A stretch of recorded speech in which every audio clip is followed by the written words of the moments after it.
and welcome to the Let's Hear It podcast. Today I'm joined with Melissa. Hello, darling. So today we're just going to get to know you as an artist and see what your aims for the year are. So what is your aim for this year in the project that you're thinking of? At the moment, I'm just sort of gigging by myself, and when I do gigs, I'll do covers in bars or like private parties and things like that. But my aim for this year at college is my EP. So I'd like to do an album. But if I'm being realistic, in the span of a year, I'm not going to crank out 13 songs unless I absolutely, got my head down and was a little neek about it. So EP is more realistic. Plus, I think that will get me in the right mindset. So I've never done, and I've never recorded music before. So I think just starting with an EP will be a nice little stepping stone. Yes, definitely. It will sort me out. I'll know how to make things on the software, things like that. It's basically a good way for me to go. Yeah, definitely. I think starting with an EP is the best thing, because an album is a very big goal. Trust me, from being in tech, when we had aimed to do an album, it just wouldn't get done. Because although a year to some people that might seem like a long time, you've got to do preparation, you've got to get the proper band, and you've got to have the songs written and stuff and know the chord progressions, and it's very, very difficult.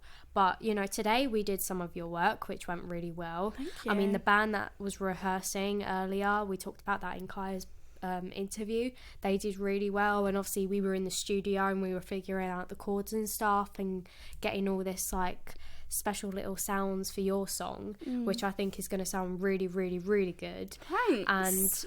And once it is performed live as well, that is definitely something which will definitely highlight your voice in particular. Thank you. But what inspired you to pursue music? So before my mum and dad had kids, my dad was a singer, that was his job. So, and then once he had kids, he got a proper job, bless him. But that's where it's come from. His dad was, this is a little fun fact for you. Do you know the Christmas song that's like, Yes. That exact solo my granddad composed? You're joking. I tell no word of a lie, darling.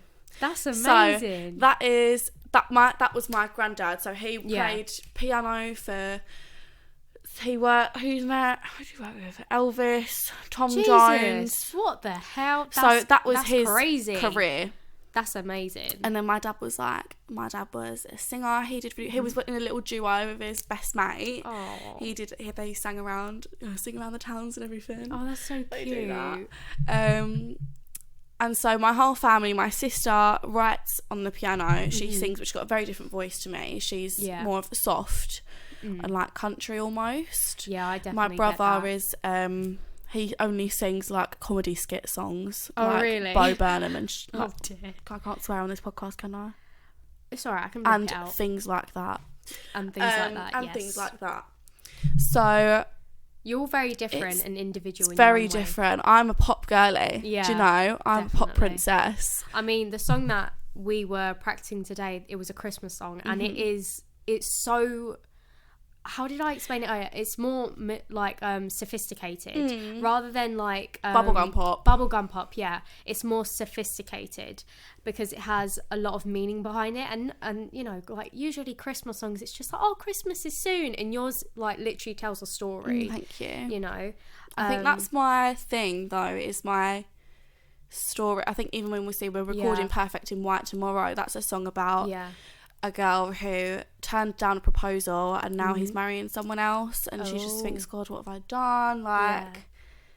I mean, it just tells that whole story basically, and how she's now jealous of this new bride. And that's the thing, that's what viewers want and listeners want, because it's if you do a music video, that's going to be that's cinematic. The whole, do you know what I mean? That's going to be amazing. Universe, darling. Exactly. Cinematic and music is just going to be you have to make a music video. If you don't, then what else are you going to, you have what's to. the point, you have darling? to. Exactly. I have to do it. But I think that's where my passion is lyricism. That's my thing, is the writing.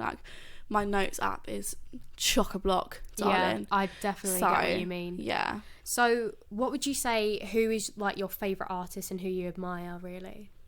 So I grew up in my parents are that bit older. They're 50, late 50s. Yeah. So they are like, oh, my dad's celebrity crush was Mariah Carey. So we have all Fair her enough. Listen to this word, tapes.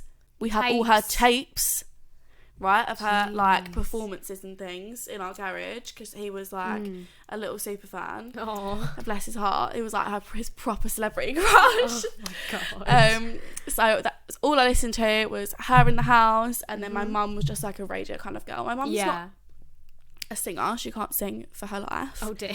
But she teaches dance to little kids, like little kids. Oh, that's adorable. So she does still have musicality. Yeah. Oh my god, what was the question? The question was, who's your favourite like artist? Yeah, so Mariah Carey has influenced, I think, without knowing, she's influenced the way I sound. Probably, most likely. If you've grown up with it, that's most likely. She's like how I learned to sing. Yeah. And then as I was growing up, it was the rise of Ariana Grande. Yes. So I had more high notes, more riffs. She was a baby Mariah when she came out. Everyone was comparing her to her. Yeah. So that's the type of thing. I mean, that's where I don't know how, but that's probably how I found my whistle register. And then I just probably singing along. Hold on, you have a whistle register? Yes, it is not known. I did not know that. I will show you a video. Oh my god. I will show you a video. I will attach this video within this video. Oh, guys. that's embarrassing. No, okay. but we have to show you off. This is what this podcast is about in this interview. So that's my thing is high all the time. Yeah. High all the time. I'm high all the time. But where can we find your music? Like, what social media do you use? So on Instagram, it's Melissa Eve Official. And then I don't have anything else. I do have a website, but it's like not got its own link. The website's linked in my Instagram. Do you know what I mean? Like, it's not got a personalised domain. It's just like .com. So that's what it is. So what I'm going to do is I'm going to link it all in the description. So guys, if you're listening to this now, go into the description and all the information will be below. Are you going to be on Spotify or YouTube? So this song, this Christmas song is Spotify around mid-November. So keep an eye out, an ear out, and everything out. And will you be performing this at our first gig on December 13th? I think I have to. I think you have to. I think it's got to be the debut performance. Yes. It's marketing, it's advertising. Yeah. We can do, I'm thinking of doing a strip back, because that gig at the Exchange is very... It's very limited, shall we say. It's very the stage is about 2 square foot. So we struggle. Oh dear. So it'll be a guitar and my best hopes, you know. Yeah, I think we'll definitely be able to make that work. But I think that song has just got to happen. It has to. It has to. It has to happen. It's such a great song, and it's gonna be amazing when you guys hear it once it's all finished. But is there anything else you'd like to tell our listeners? No, darling. Do you know, I just think I've chatted my little heart out here. One more question. Is there anything in particular you're looking forward to this year? I'm just looking forward to the new working relationships. There's new people knocking about. You know, interested to see what their work ethic is like. Because, you know, it's hard. Working with people who don't want to work. It's not even that they don't want to work with you. It's that they just don't want to do it. It's not their passion. Because you've been in college for as long as I have, but we've been on different courses. Yeah, you've been on the performance, I've been on tech. Yeah. And so obviously we've definitely worked with like different kinds of people. But I definitely get where you're coming from, where it's like you're collaborating with people who just can't be asked. Yeah. Yeah. They literally like squeeze you above head, do you know what I mean? It's so jarring. But these people here, they're here because they want to be here. Yeah, I mean, it's hard to say, because in some aspects people can see it as an easier course because you're in less and you're not tutored per se. But it is harder at the same time. Because of the exact same reasons. Because we don't have just a how you want to see it, really. But I'm definitely looking forward to catching people's work ethics. I think for me, you see it in the performance course. It might be different on tech. Gig week. Yes, gig week. Days are long and it's every day. So FMP last year, it was 9 a.m. to 9 p.m. Seriously? Pretty much. It could have been 10. But 10, 11 hours. and everyone was going, I was like, yes, because I love it. Yeah. And I just think it's, as much as it is tiring and it's exhausting, and it's, whenever I say, a lot of my friends did A-levels, so it's like, they're like, I don't understand how this is the same amount of UCAS points. Yeah. And I'm like, it's physically exhausting. Yes. I understand A-levels are very mental. Yes. And it's constant work. But like, my body was so tired. I was always ill because you're run down. Yeah. But in gig week, everyone was just thinking, oh, long hours. And I was like, I don't care.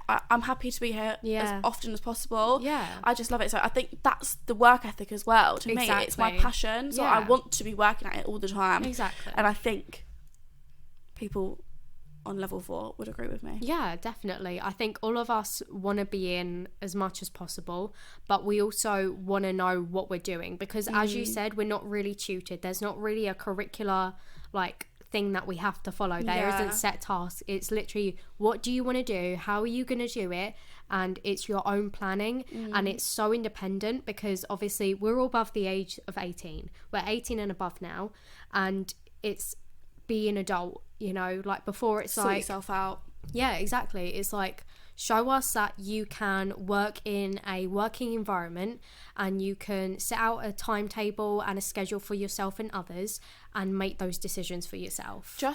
This whole course is about becoming a musician and finding yourself. Yeah. So if this is what you want to do for the rest of your life, it starts now. Yeah.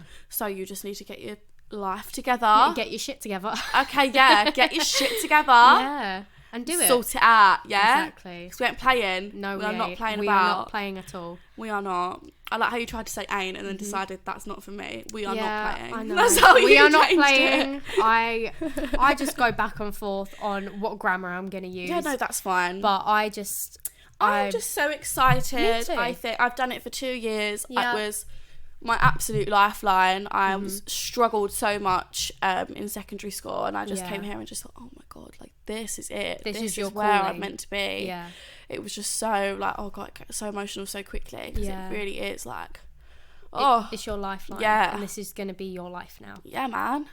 But that is all we have time for today. It was lovely to get to know you. You too, And darling. I can't wait for you guys to listen more of and hear more of like Melissa and Kaya, and you're going to hear loads more from them. You'll bloody love it. So we'll see you soon. Bye, guys. I don't know